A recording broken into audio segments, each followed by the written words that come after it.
Mutual fund investments are subject to market risks. Read all scheme related documents carefully. We have discussed in the past how people have coined this acronym GAFA, referring to Google, Apple, Facebook and Amazon, and how these are very significant players in the online space and how they are in a way dominating the world. So far we have discussed two companies. We have discussed Google and we have discussed Apple. Today we'll be talking about Amazon.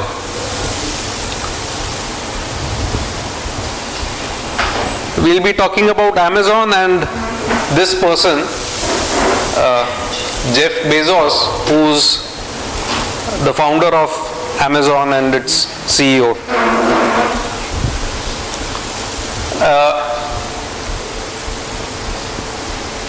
Unlike many other companies, when you talk about Amazon and Jeff Bezos, you get two kinds of reactions. One is it's a Ponzi kind of company or Ponzi scheme. It started its operations in 1995, it's 2015, and in 20 years it's hardly turned out any profits for its shareholders, so doesn't pay out dividends or things like that. And when will it ever start making money? That's the question a lot of people have.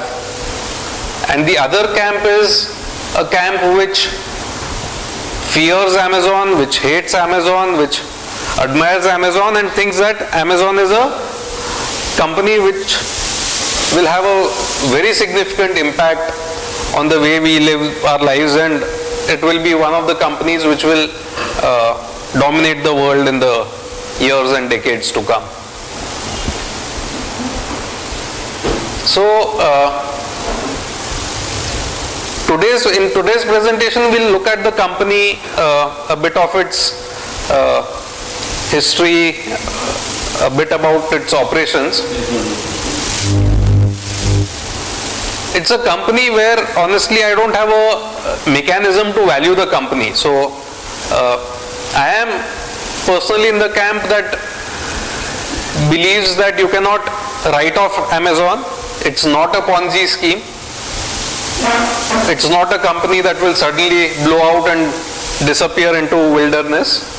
It's not a dot-com company of the previous era. It's not one of those fly-by-night dot-coms which came, saw fancy valuation and then will wither away. But at the same time, today I don't have a mechanism to value the company or to say that whether the share price is attractive to buy or whether it's overvalued and you should short sell it or what, I don't know. I'll be raising a lot of questions rather than answering a lot of questions, but those questions by themselves are very interesting. It is very interesting to look at the company, and whether you buy Amazon or don't buy Amazon, the reason to look at Amazon is if you have anything to do with retailing, be it traditional retailing. So even if you are an investor in Walmart, it is important for you to understand what is Amazon. You cannot buy Walmart without understanding Amazon. Even if you are in the media industry, whether you are in television, whether you are in music, whether you are in books, you have to understand Amazon. Recently, a lot of people have created stories about some Indian apparel companies. These are companies which either make kids garments or towels or whatever and supply to Walmart. Now, if you are an investor in those companies, you should understand Amazon. It may seem like a big stretch. Why should we care about Amazon if we are buying a company which makes kids garments? But if you are in apparel, if you are in toys, if you are in jewelry, if you are in any of the consumer facing businesses, it is important to understand this company.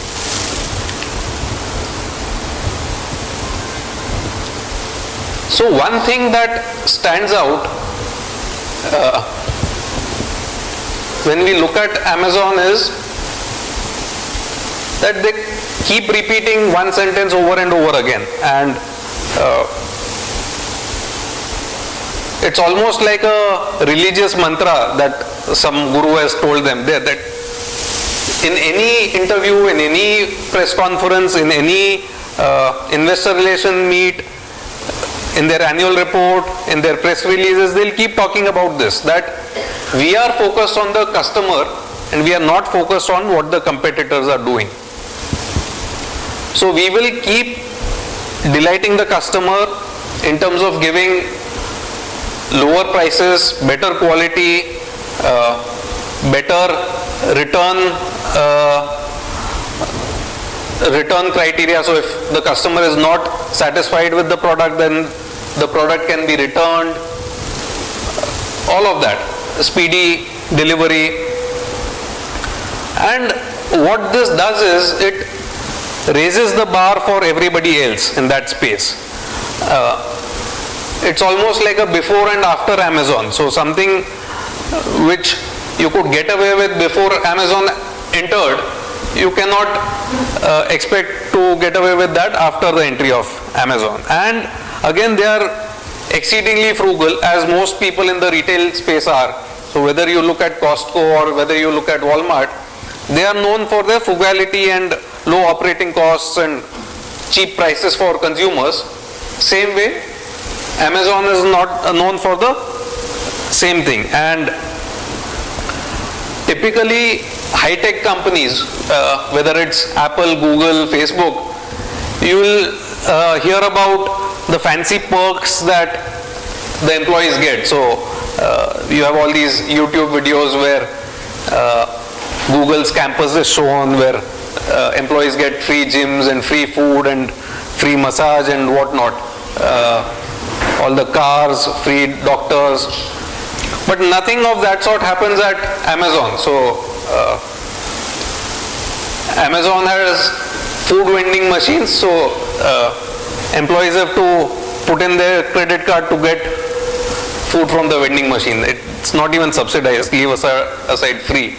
So it's a frugal company, and even for employees. So their main focus is customers, everything else comes later, including suppliers, business partners, and so on.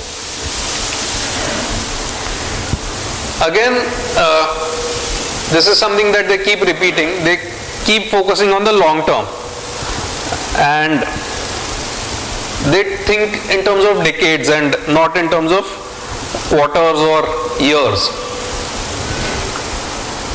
So one way of looking at it is, it's already 20 years and they haven't turned a profit. The way Jeff Bezos looks at it is that we are still on day one. We are just starting off. It's a startup even today.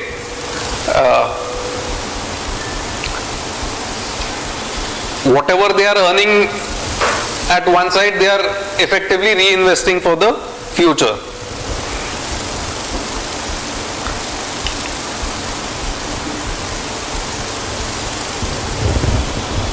So what is different from,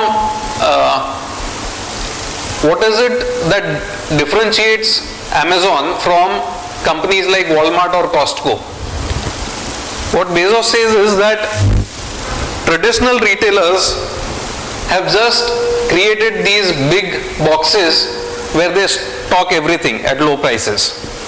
They don't have any understanding whatsoever of their customers.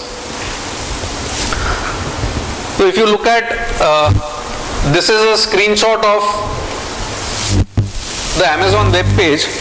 This is too difficult for read, but I'll read it out for you. It says Rajiv's Amazon.in. So since I am logged in, it will show me a different set of products compared to what it will show you if you log in.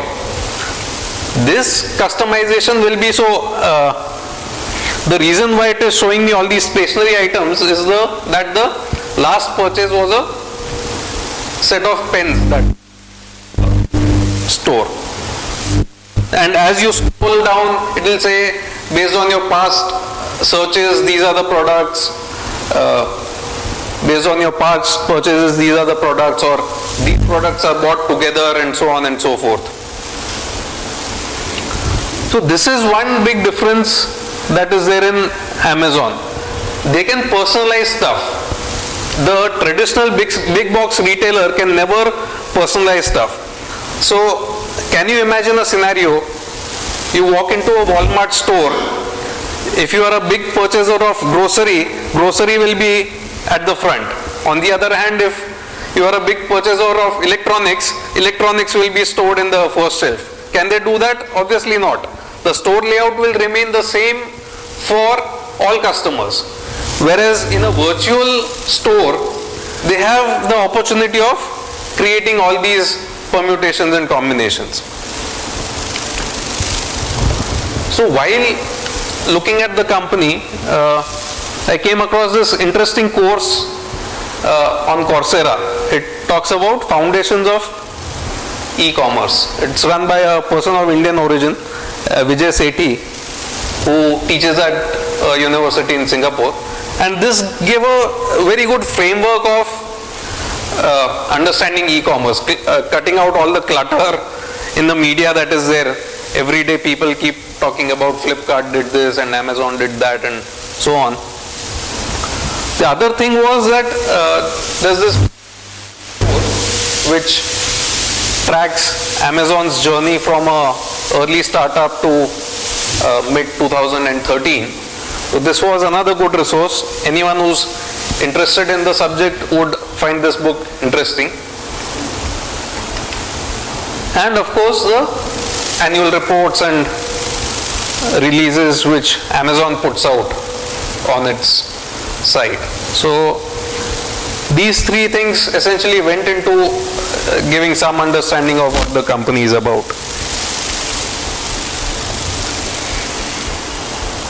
Just this past week, an important event happened. Amazon's market cap crossed that of the brick and mortar store Walmart. So Amazon is now valued at $246 billion. And Walmart is valued at $230 billion. Sounds logical? Look at sales.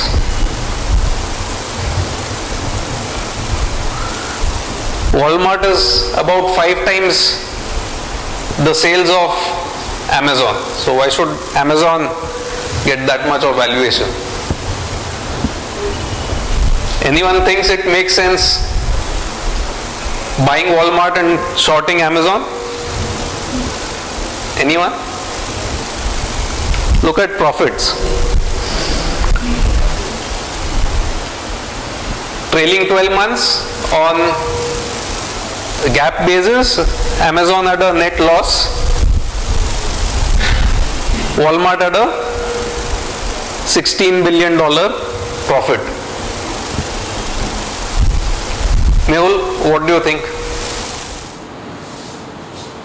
Let's stick to Walmart for a moment till the next half an hour, then we'll be We should buy Walmart, right? As compared to absolutely Amazon. sir. Yes. This looks like a Ponzi scheme, obviously. What is the cash on hand in Amazon? What is the cash on hand? Whatever there is, they'll spend it on something or the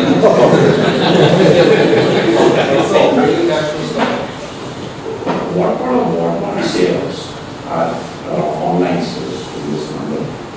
I don't know, I don't have the number of it. But it's not significant. So it won't be maybe whether it's 1% or 5%, how does it matter? The sales figures are based on the net of discounts that they give to gross. So next sense. Next sense. How do the operating cash flows come? 8 billion per quarter for Amazon. How much? 8 billion per quarter for Amazon. 8 billion per quarter for Amazon. It's a global sales, right? Global. Is it increasing profit every year, Walmart, or decreasing? It's been increasing so far, so And Amazon is going down. Amazon is Never never made profits. Never made. But your increase loss come down. Yeah, whatever profit, if something starts making profit, they start making losses elsewhere. So it's been like that for long time.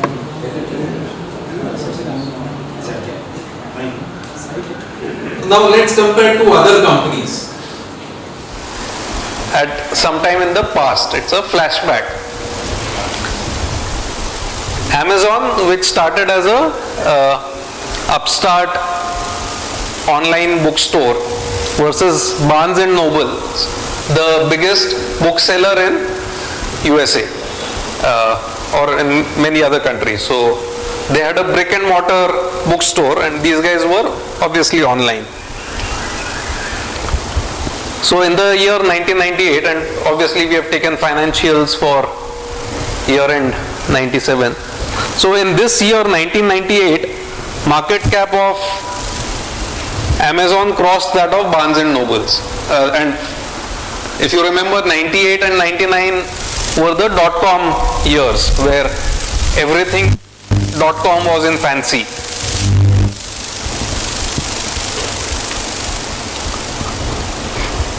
This had sales of $147 million and this had sale of $2.8 billion, Barnes and Noble.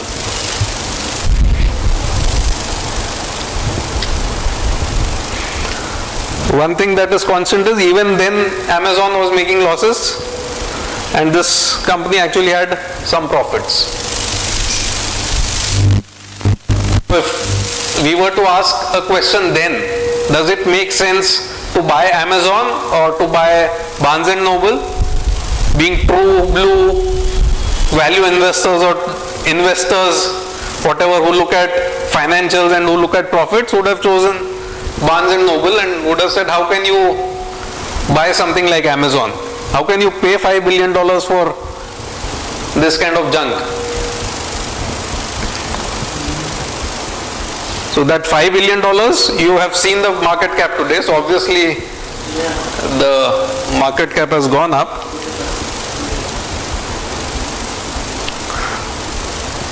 Around that time, around 98, Bezos was there at, I think, Harvard Business School, where they were doing a live case study, and the MBA students of Harvard were brainstorming about Amazon, and that was a time where companies like Barnes and Noble announced that they'll be setting up their own website to do online retailing, and it was anticipated that Walmart and all will start selling stuff online. So the recommendation that the MBA students gave to Jeff Bezos was, why don't you sell out your company? You are getting a good valuation, you should exit the business. And competition will be huge. All these large established players are there. They just need to set up their own online store and they'll ensure that you go into oblivion. That time Bezos had said this, that whenever an upstart company comes into a new space, people overestimate the advantages of the incumbent and underestimate the ability of the newcomer to change things. He says that established businesses have their own set ways of doing things, own bureaucracies and own business models, and they are not able to disrupt that soon enough to compete. And in hindsight, he's proved right. So look at Amazon and the same company today.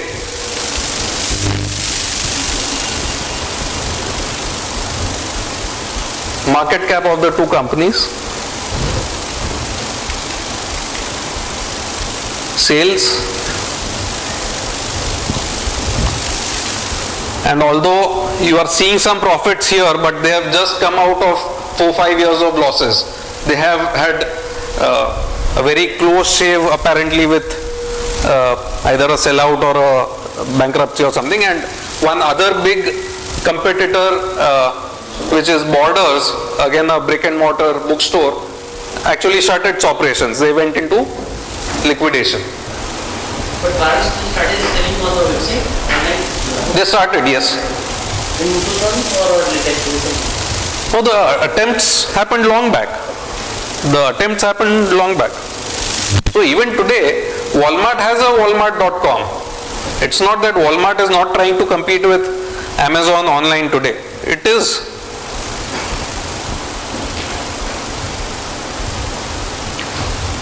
So the answer is not clear cut.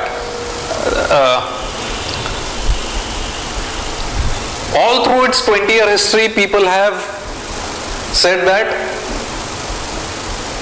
this is a Ponzi company, this will shut down, or this cannot last, or they cannot keep growing at this rate, or they cannot compete with larger and more established rivals. So coming back to basic e-commerce, let's look at some theoretical framework of e-commerce versus brick and mortar stores and look at how that stacks up as regards Amazon.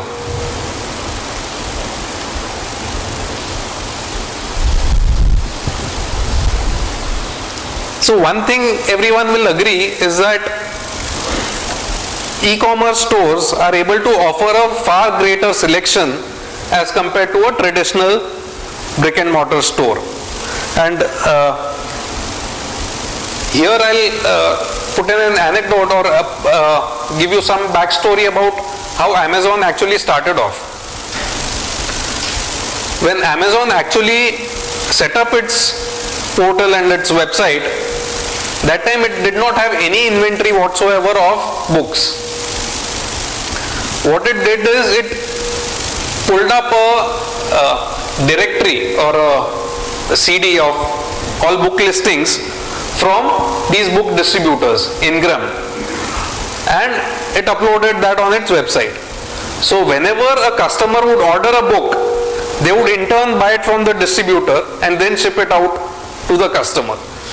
So without keeping any inventory whatsoever, they created a listing of millions of books on the website. Now contrast that with, let's say, a Barnes and Noble bookstore at that point in time. Even the biggest Barnes and Noble bookstore cannot stock millions of books that are available in print in the world. They will be limited by constraints of physical space and also how much inventory they would carry at any point in time. So this advantage is huge for e-commerce companies. Wherever the number of SKUs, stock keeping units, are very large in number, a traditional brick and mortar store cannot effectively compete with the online store. Again, arguably they can manage with lower inventory. There's a question mark over there, we'll come to the question mark later. So, if Amazon were to have only one warehouse in the entire world, it can stock all the books over there. Versus, let's say, a Barnes and Noble which has shops all over the country.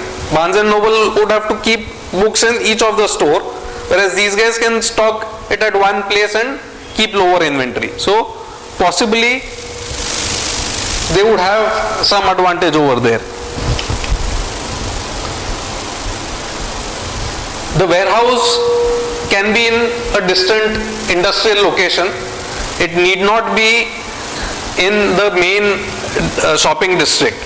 So whether you are selling books or apparel or electronics or whatever, you need a store in a mall or you need a store on the high street, which either costs money in terms of buying the premises or it causes you to spend on rentals. This is a cost which e-commerce players can avoid. And as we saw, personalization. They know all your past purchases, they know your searches on the website, they know your interests, they can customize offerings for you.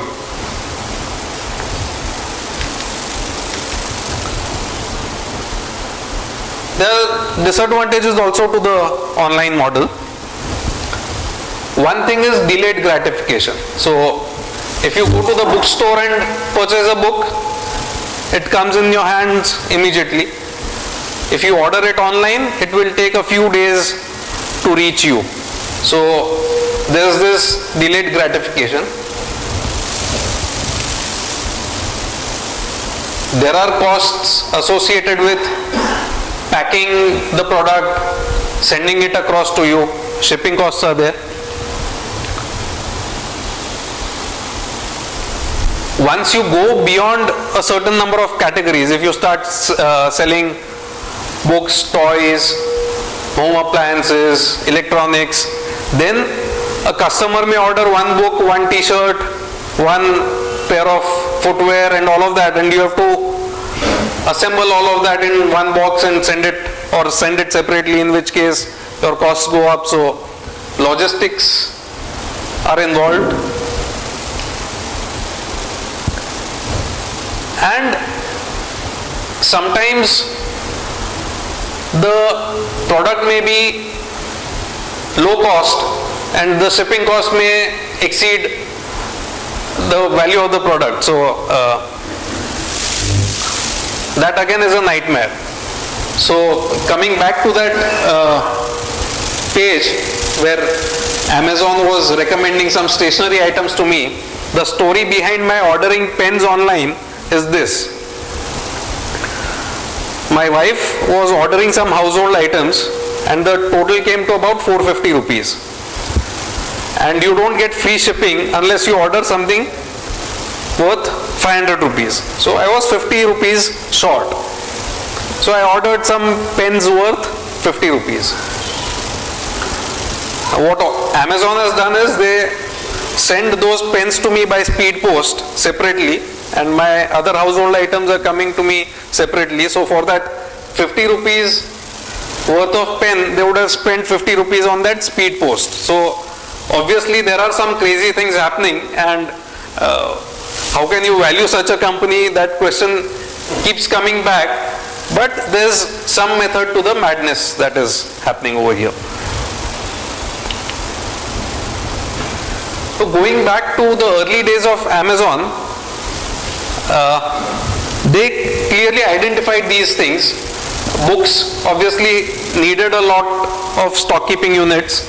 They are not perishable. They can be sent by postal system or by courier system easily. Physical stores don't have enough variety.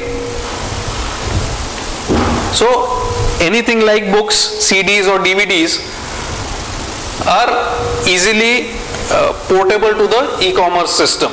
So again, music. So if you go back in history, there are so many albums that would be there. Right from Saigal to Yo-Yo Honey Singh, there are many singers over the years and many albums. One physical store cannot have all of them. Similarly, movies. So initially, Amazon started in these categories. However, what happened pretty soon is, and these categories made up about 75% of Amazon's volume at that point in time.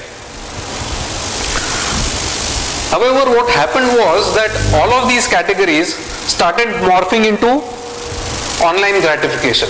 So it started with music.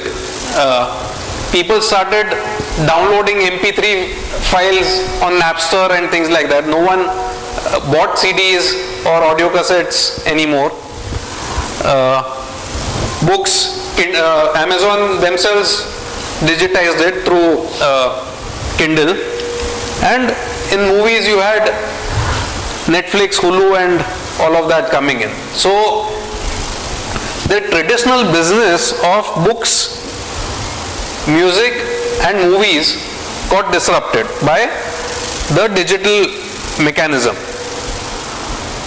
People were not buying the physical product, people were buying the online version increasingly.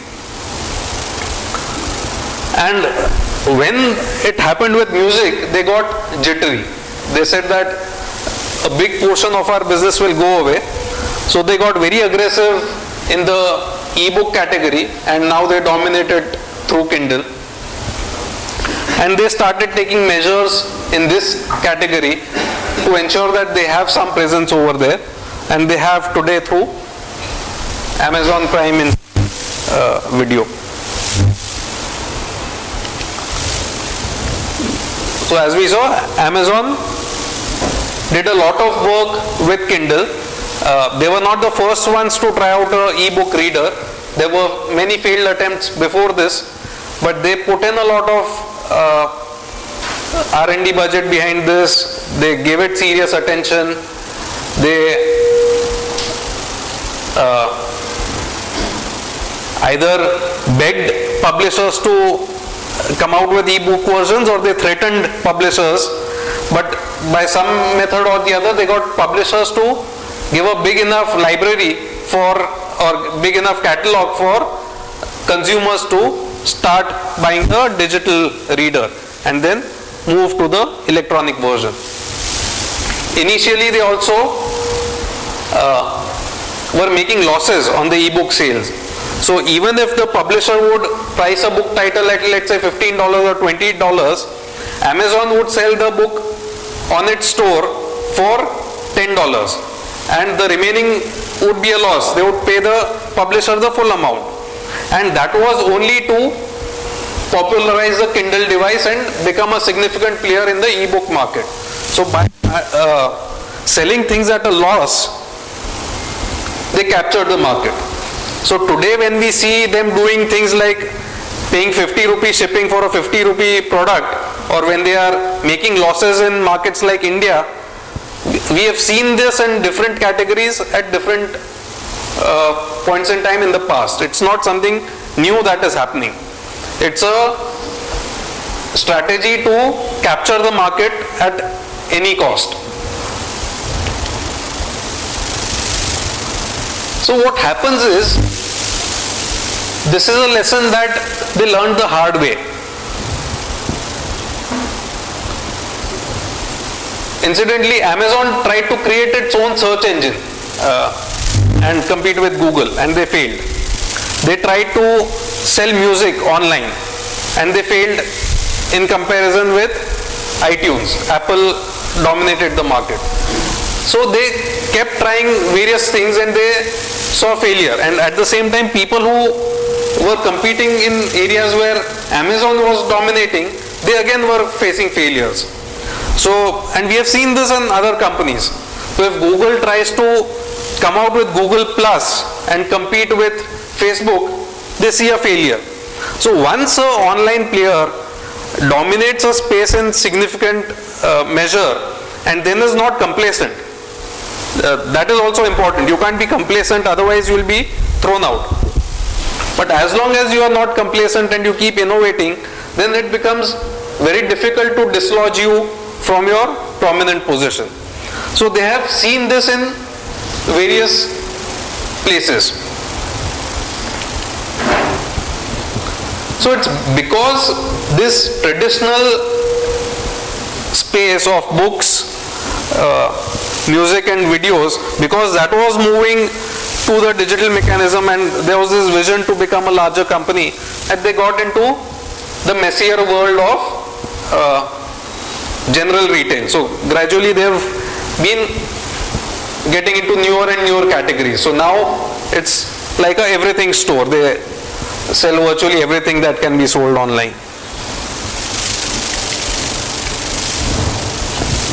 One interesting insight from reading about Amazon and looking at their path is that each product is different. You cannot replicate the processes of one product into another product, and this is interesting for those of you who track the retail sector. So books are not the same as toys, toys are not the same as electronics, electronics are not the same as apparel. Each one has its own nuances. So for example, in books, they could get away with just taking the catalog from Ingram, getting orders, and then back to back ordering it from Ingram. That doesn't work with toys. toys are something which are fashion driven, so or trend driven. So a toy which is popular this holiday season will not be popular the next holiday season.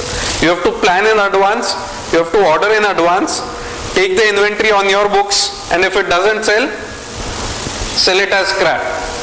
So each product category is different. In electronics, the manufacturers have to agree to sell to you, otherwise you don't have that thing with you. So they had to learn the nuances of each category as they went along. And that's why you see, when you see a company like Future Retail, earlier Pantaloon Retail, how when they have expanded into too many categories, there have been these problems of growth. So it's not that Amazon has not seen chaos. They've gone through a lot of chaos in their 20 years of history.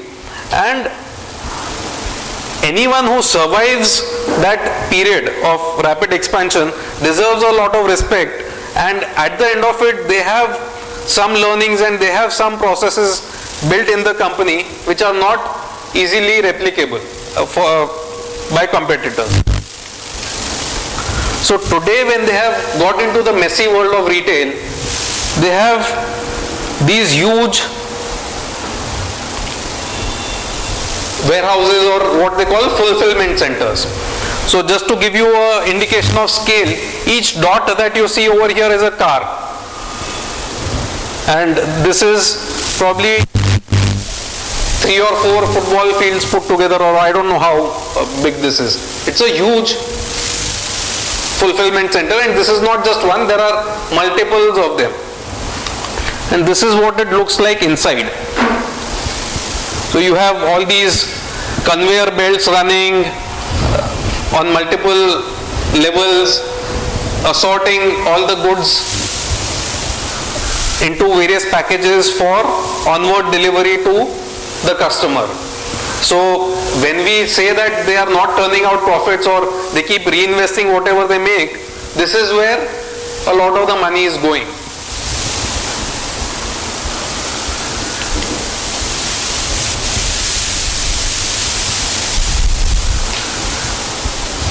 So this is a cheetah hunting down an animal called a gazelle. And why is this image put up over here? This is because Amazon named one of its programs a gazelle program. And by inference they were calling themselves cheetahs. So why is it that Amazon is creating all these huge things? It is to come in the possession of a cheetah and then dominate the marketplace. We'll look at how they have been doing a lot of these things.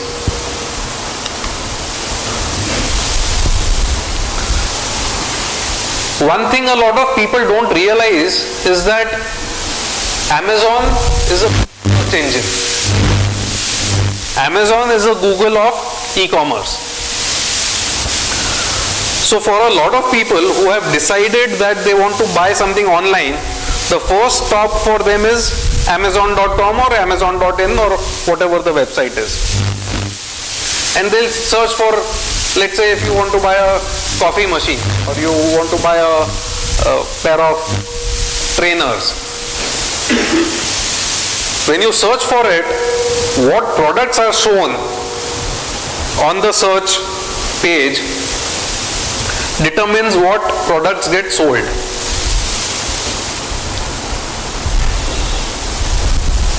So when they started dominating the book market, what they did was, earlier they were subsidizing this, building volumes and doing all of that.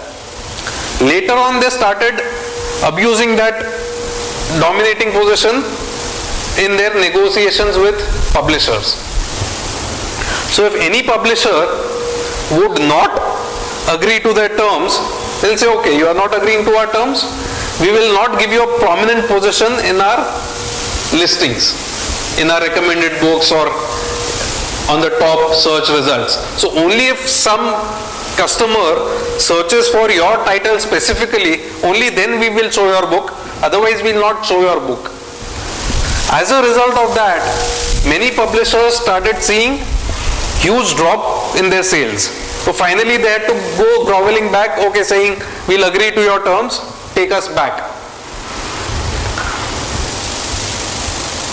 That same power, as and when they get domination in different categories, they start using it for various things, to get volume discounts, to get, also to, they charge a fee for too many people to be shown in that search. So let us say you are searching for flat screen TVs, 40-inch.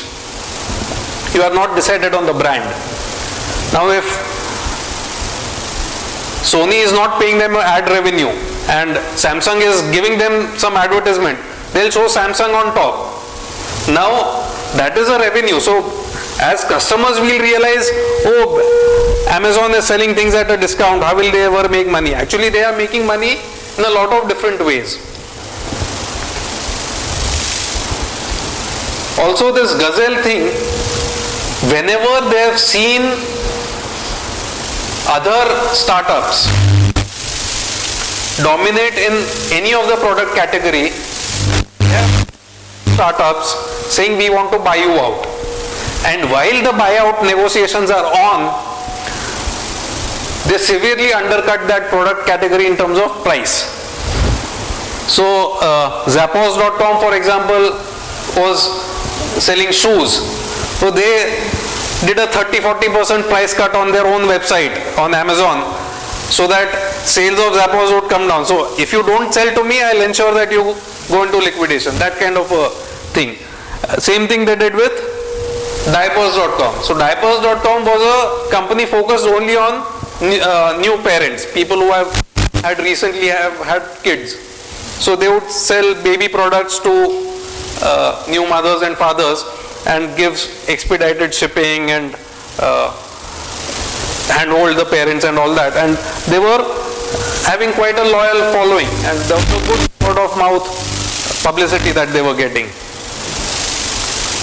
Immediately they started undercutting them and then went into buyout negotiations. Same thing with lovefilms.com, which is something like a Netflix in Europe. Now all three have been acquired by Amazon. So they have not allowed any other potential competitor to survive for too long in the space. And one of the reasons why I am fearful for our own Flipkart, it's a tough battle that they have ahead of themselves, because the last quarter press release and conference call, there was a lot of mention about India and a lot of mention about how they are ramping up investments in India in a huge manner.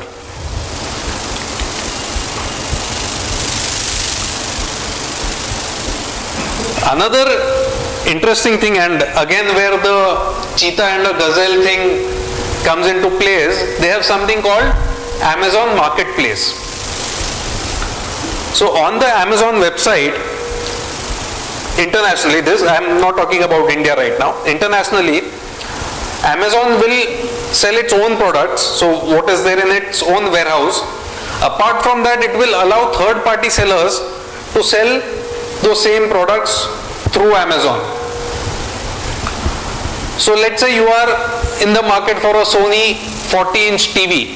So Amazon will give its quote, let's say it's selling it for $1,000. You as a third-party seller can say that I'll sell it for $900. Amazon allows you to do that. And it will list both the things on its website.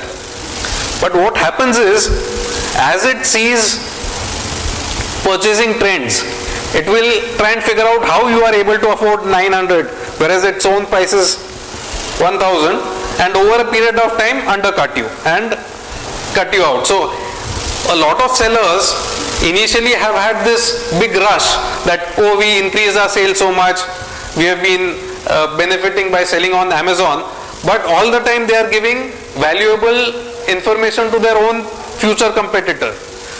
Over a time, Amazon comes in and squeezes you out of the system.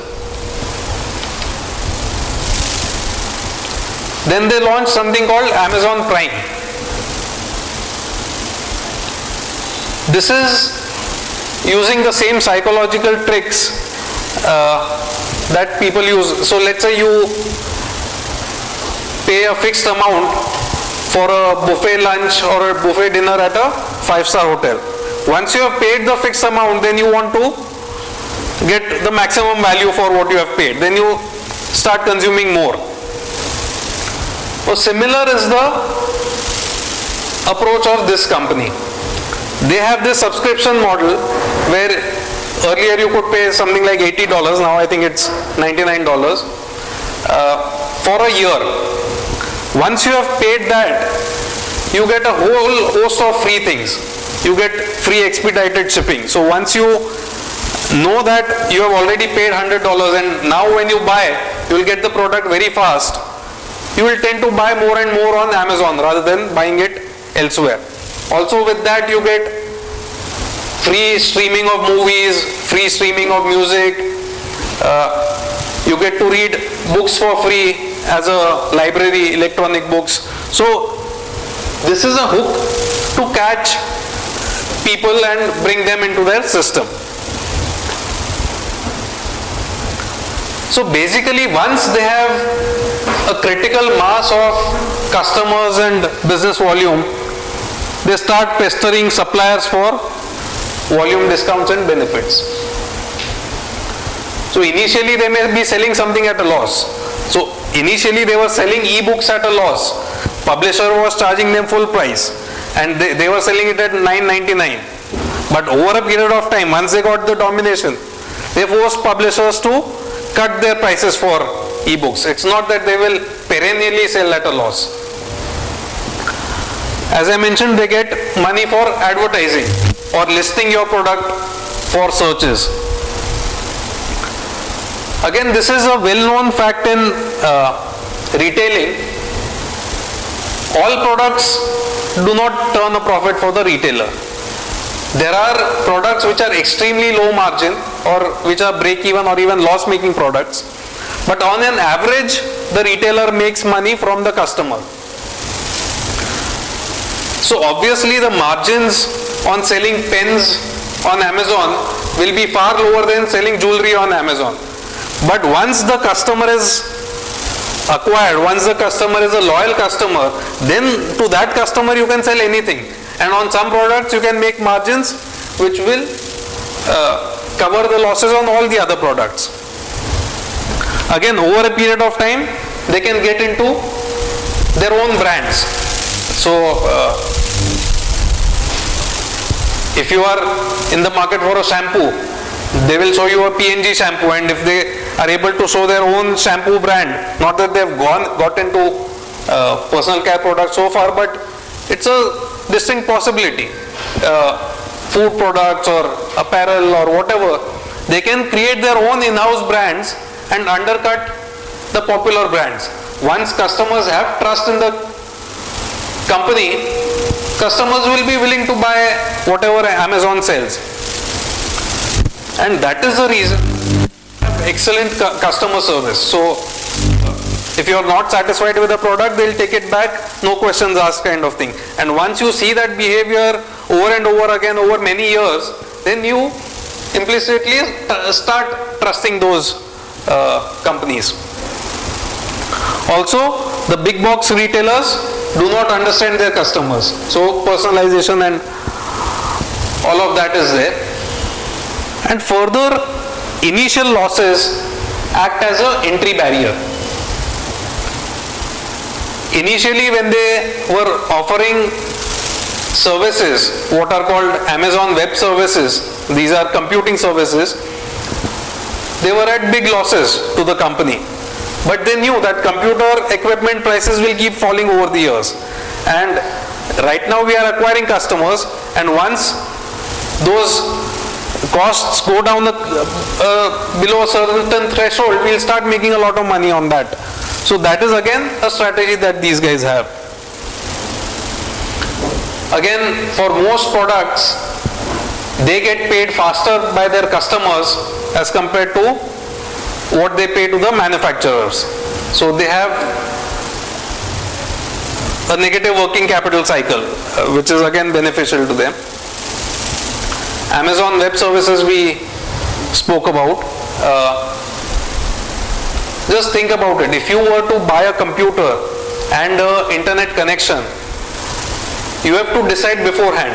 I want a computer with this much of hard disk capacity, with this much of chip speed, whether I am buying Pentium or Celeron or whatever chip you are buying, with this much gigahertz, this much RAM, and my internet connection will be of this speed.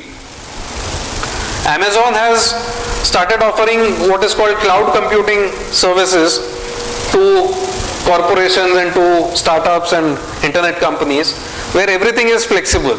It's like buying a phone and adding memory by putting in a memory card.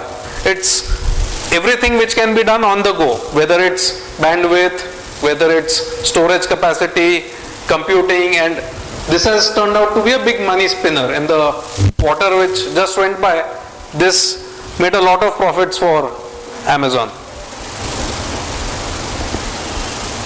Apart from all of this, something called Fulfilled by Amazon. So even if you are having your own internet portal which does e-commerce, they offer to stock your products in their warehouse and deliver it to your customers, and even accept returns from your customers. Again, cheetah and a gazelle. If you get into that arrangement, you are giving valuable data to your own future competitor. Not advisable. For some people it's inevitable because they don't have that kind of a capacity, but otherwise down the road it's not so advisable. Publishing, another example of what market dominance can do. When Amazon started out, publishers would not even talk to Amazon. It was too small a company for them to talk to a web startup. They were going to distributors, Ingram, to get their books. Over a period of time, they grew big enough to directly negotiate with the publishing houses. Now they have got to a scenario where they are saying, why do we need a publisher?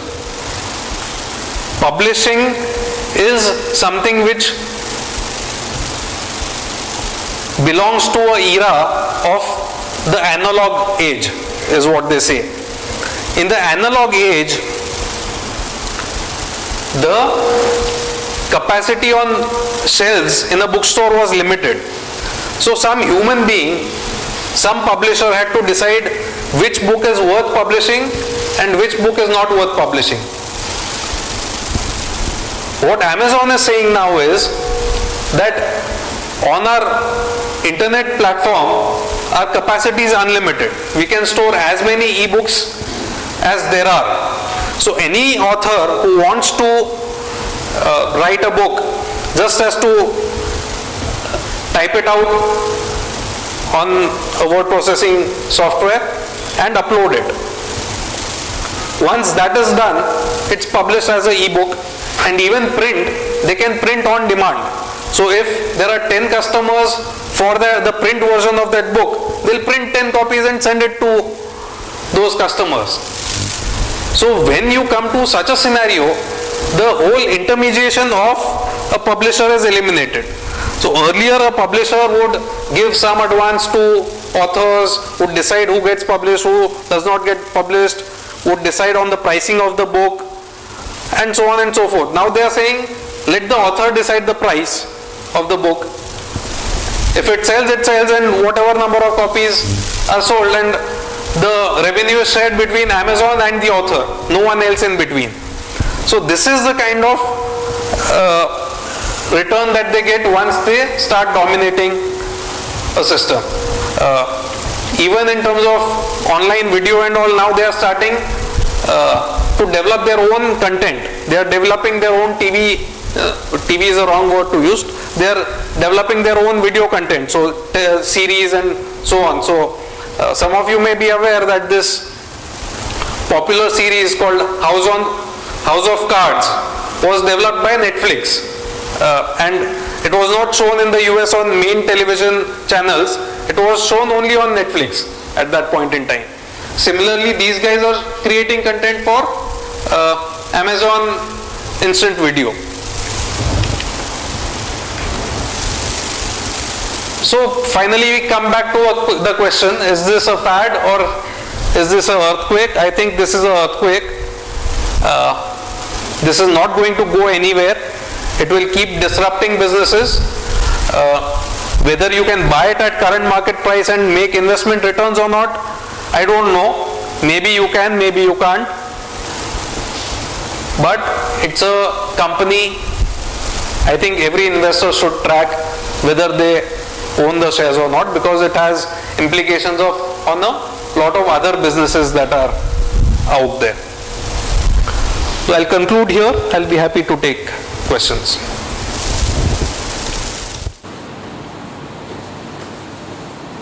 No questions, then we break up for dinner. The technology may difference, then new technology comes and then they will get banned. It's not about technology. So anyone can create that website. That's the big difference between maybe some gadget company and this company. Here, you may set up a technology, but can you set up that fulfillment center overnight? You can't. Can you get that kind of market domination overnight? You can't. And incidentally, I omitted to mention this. They have a software which scans prices of every e-commerce site online, and the moment they see a price which is lower than Amazon, they automatically match it or lower it. So you can't have a period of 10-15 minutes where some other company is selling a product cheaper and these guys are more expensive. You won't have that kind of a scenario. In fact, they created an app where you could take that app to a physical store, scan the barcode, see the price on Amazon, and if the price was cheaper in the store, you could get that price minus $15 if you bought from Amazon. That kind of a thing. So they are fierce competitors. They are not complacent at all. It's not about technology. It's about market domination. So this is IPO. They increase the sales from say 5 billion to 200 or 90 billion. But have they raised money post IPO? Are they diluted equity? Or have they funded that loan internally? Any idea? Have they I had a don't follow? know. In the beginning, they raised money. So I'm saying post IPO 97 or 98. Post IPO, I think there would be some point they would have raised equity, but later on the cash flows continued. So you're saying they made 8 billion a quarter, so 32 billion a year in terms of operating cash flow. It's like 10 times cash flow. You showed that godown of Amazon. Now, are you saying that Amazon ships most of its products from its own godown, whereas a Flipkart or a Snapdeal outsources from 3 billion vendors and then ships from them directly to you? So there are different models. In the US, at the beginning there were two models. One was Amazon's model, where they had their own fulfillment centers, the godowns, and you had eBay, where the seller would ship directly to the customer, and it was just a platform, and they would not get their hands dirty. In India, today there are two models. So as far as I know, Amazon and Flipkart both do their own fulfillment, and someone like Snapdeal and eBay just match the buyer and seller and act as an online platform. Someone like Amazon sees this fulfillment as a big entry barrier and as a big differentiator. So what they have done is, and the reason why, again, no one asked why that question mark was there for lower inventory. What they have done is, over a period of time, they are moving those fulfillment centers closer and closer to the customer.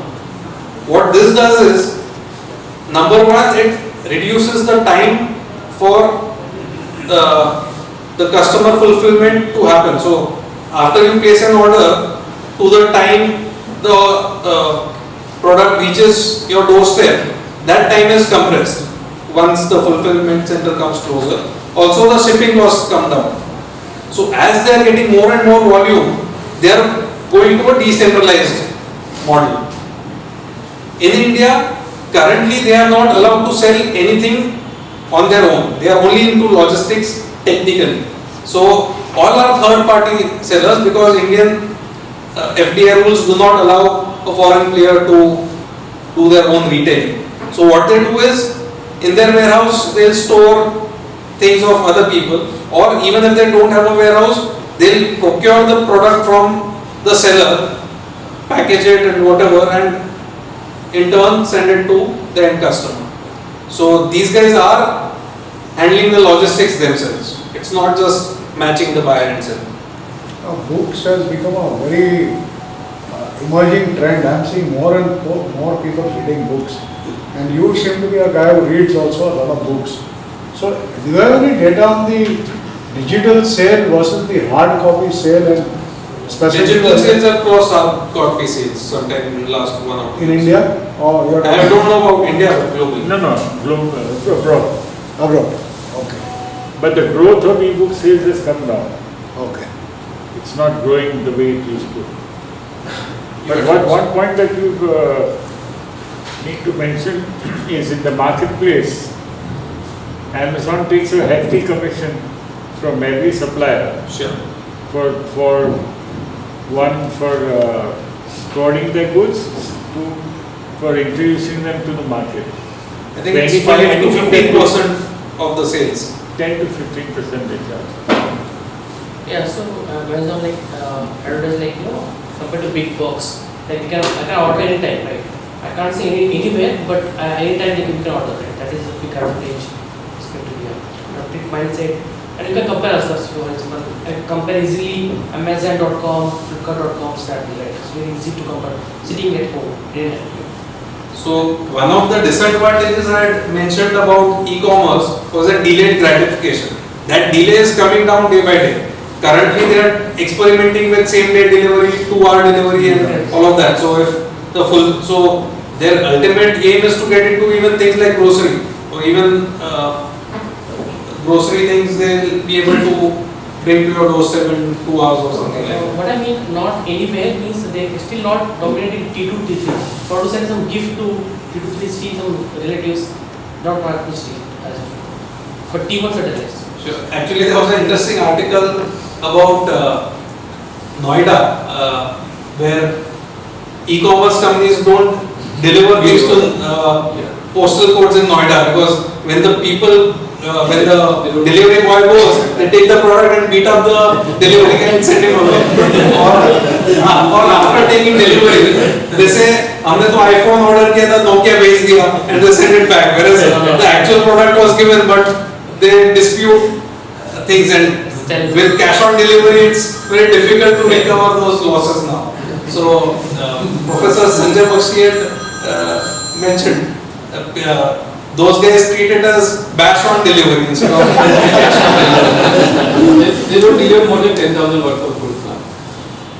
So this I think the word is called showrooming, where you sort of see the physical store and you buy online. So I was reading an article which said that to combat this, the new physical retail model is going to be one which they combine product with a lot of services. So any thoughts on that? So what services can you combine? Ultimately, it's replicable. I think whatever advantage that physical stores have in terms of the product coming to you quickly, and which was not being matched by e-commerce companies, that is being eroded with same day delivery and with 2-hour delivery and things like that with Amazon Prime. Services, I think, except for things which are very highly technical or things which require installation, even electronics. So if you buy a air conditioner online, they'll say we'll come and install it for you at your premises.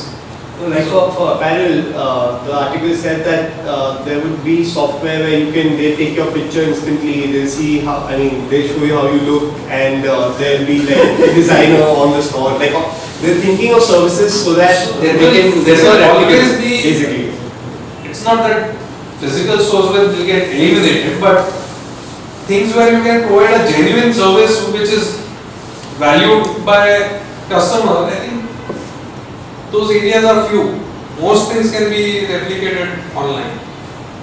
I am not taking a position one way or the other, but I am saying be very cautious if you are in the physical retail business, or even if you own high street premises, for example. As a real estate owner, you could see a pressure on rentals, because all these brick and mortar stores will start complaining, saying at these rentals our business is not viable.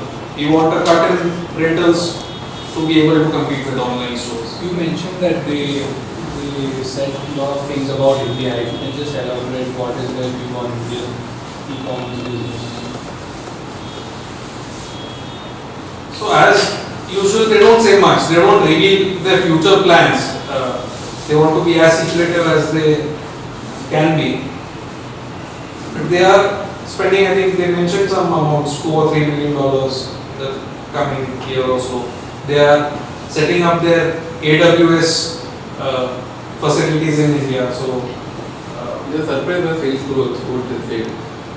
they said that whenever we see something showing results, we double down on that. And we have been positively surprised by what we see in India. And we are going to increase our commitments. And someone asked them a comparison between India and China. He said that there is no comparison. India is showing far better traction for us as compared to China. China, of course, they are not doing too much locally. They are only selling things which need to be shipped from the US to China. Do you think it's kind of an overstressed connection? But as you said, that mall business or maybe any commercial real estate business can show on lower rentals. So do you think cinema businesses in India, PVR or Inox, who always have these malls being set up and multi-places being set up, would their business also be affected because of the e-commerce gaining more traction? Because they are dependent on the mall operators in a way. I am not so sure about PVR and those kind of things. Bharti Airtel and all launched their high-speed internet services. Traditional television channels will face competition, as is happening in developed countries. So, at today's internet connection speeds, you can do virtually everything other than watch streaming video. Once high-speed internet connection comes, people immediately want things to stream. And I guess these guys will be here soon. Netflix. They've already announced they're coming this year. Netflix and Amazon Instant Review, and even our own homegrown Eros and all those people. And in fact, Star is already making preparations for that. So they have an app and a portal called Hotstar, where they show their television programs. And no, but even that Eros, they have set up a website where you can see any of their movies. yes, so Yeah. as of now it's free. Right now it's free. Somewhere down the road there will be some pricing mechanism coming in. But they should add something on that. No ads. No ads, sir. Yeah. How does it feel? I saw it. Coming out in an Talu and Manu with On your TV or mobile? I saw it. Laptop. On the computer. Luxury goods coming onto this Like page. actually, I mean, you can create A lot on of these mobile. models you don't see, but And free. in terms of value it's pretty high. Ads, you don't see ads? Ola or Yeah. Atmos or That's- they have these network. Do you see eventually these also coming down? Because that's a big market actually, as country, So that's a very interesting space. The luxury good manufacturers have been staying away from the online medium. So they prohibit, or they themselves do not participate online, as well as prohibit their retailers or distributors from participating online. And the main appeal of some of these products is the price and exclusivity. So it's not that a Rolex watch gives you more accurate time than a Titan, but it shows that I am wealthier than someone who's wearing a Titan. Incidentally, I have a Titan, so. But the whole thing is about exclusivity, and where that is the key, there will be people wanting to go into the store, be pampered, have a luxurious eating, be served beverages and some good-looking people hovering around you and getting you to try different models on your hand and things like that. So I don't know whether luxury goods will be affected by the online trend or whether those will come online. But everything that is utilitarian and where the price value equation comes in, online is coming in. Where it's a good, where value goes up as price goes up, then the whole competitive thing changes. Then you can say like in the store a Rolex sells for maybe $25,000 and I'll sell it to you for $24,500. I think that may not make so much of a difference. And any kind of do you see kind of regulation in this, because in America this MRTP whatever antitrust kind of thing, and Microsoft had to break. Do you see Amazon also getting this kind of network effect wherein they make you compulsory to buy all this and So there have already been skirmishes.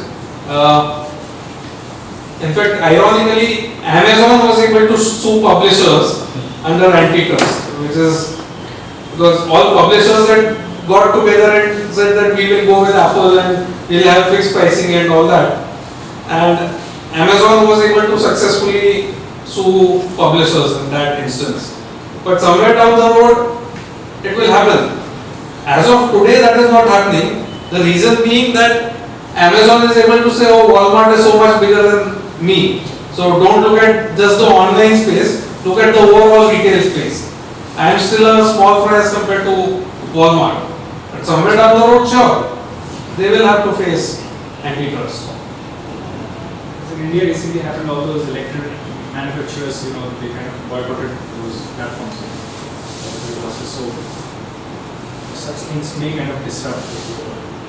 Yeah, the book makes interesting reading. So if you are interested in the space, I would suggest you go through it. The same things have happened in the US. So initially, electronic manufacturers were not selling on Amazon. So what Amazon would do is go to the grey market, buy those products in the grey market, bring it to their warehouse and then sell it. And once they reach a critical size, then manufacturers could not ignore them. So they have had to go through all those issues in their history. Which book is this? The Everything Store.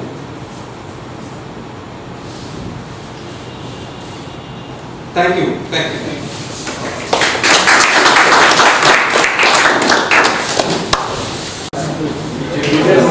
you.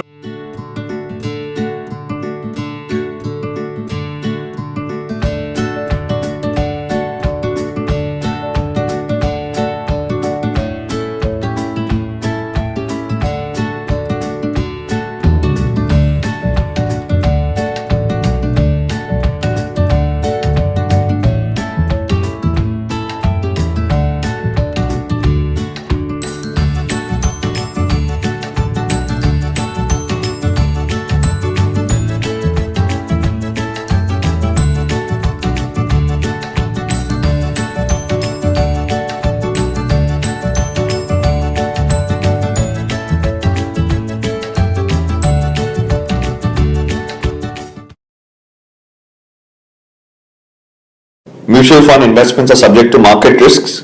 Read all scheme related documents carefully.